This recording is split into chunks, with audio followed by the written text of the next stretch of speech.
Austerity and contentment are the basis of happy life even in economically constrained conditions. Dr. Pranav Pandya. The glory of God is man fully alive. Saint Irenaeus of Lyons. Book name The Glory of Human Life. Book introduction. God is the source of all activity throughout the universe.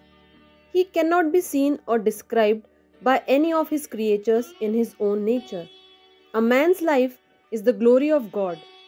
God has given us this glory, and it is up to us how we utilize this brilliant opportunity offered by God. What is the significance of human life? Human life is a precious gift that God has bestowed upon us. One returns to the human form after having wandered through various life forms. It is only through a human form that we get released from the cycle of life and death.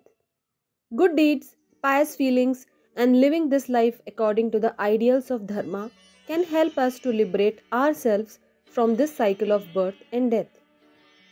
How do I live a happy life? Austerity and contentment are the basis of a happy life. If we adopt them and pay attention to inducing moral discipline, culture, and scientific thinking in the children rather than assembling luxuries for them, then in that case, we could easily fulfill our responsibilities and live happily in most ordinary and financially restrained lives. Why are my prayers not heard? God only sees how and what we do on the physical, social, and professional levels. There is no time or place in God's system to keep a record of who praised or chanted His name how many times. One's intrinsic nature, thoughts, and deeds matter, and not the games of rituals and worshipping. He sees how we adopt and expand the virtuous dignity of humanity by our moral discipline, sincerity, and noble deeds. And He also sees who maligned it by ignorant, perverted, and evil thoughts and actions. Few excerpts from the book. We all know that the blueprint of the entire tree is coded in its tiny seed, which begins sprouting its appearance in nourishing soil, water, and sunlight. The gamut of divine potentials is also folded in a seed form in the human self. It could be said that God is present in a latent dormant state in every human being.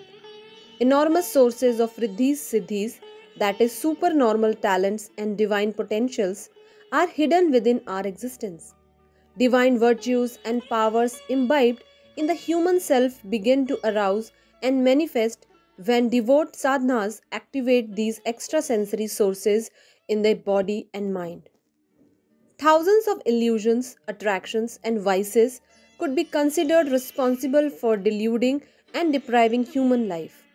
However, all these are different outcomes or expressions of three basic thardams. First, vasna, second, trasna, and third, ahana. In the limitless life cycle, we might have lived an uncountable number of lives. Unknown ones would follow. It is only in the present life that it is in our hands to direct future journeys. Whatever our present circumstances, we can accumulate and enhance our punyas by altruist deeds, thus enlightening our future lives. It is so unfortunate that we don't demonstrate any wisdom in this crucial aspect despite having superior intelligence among all other beings. All our intellect is engaged in extrovert shows, rat racing, and preposterous plays and imaginations. We just don't look into our inner world and continue declining at greater accelerations.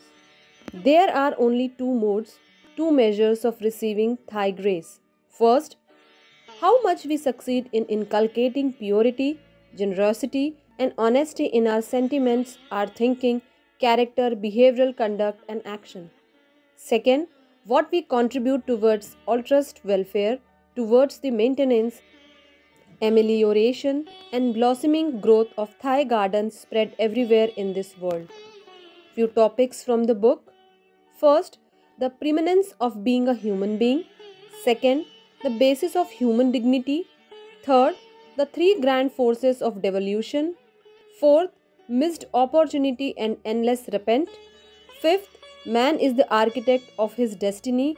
And sixth, the inanity of intelligence.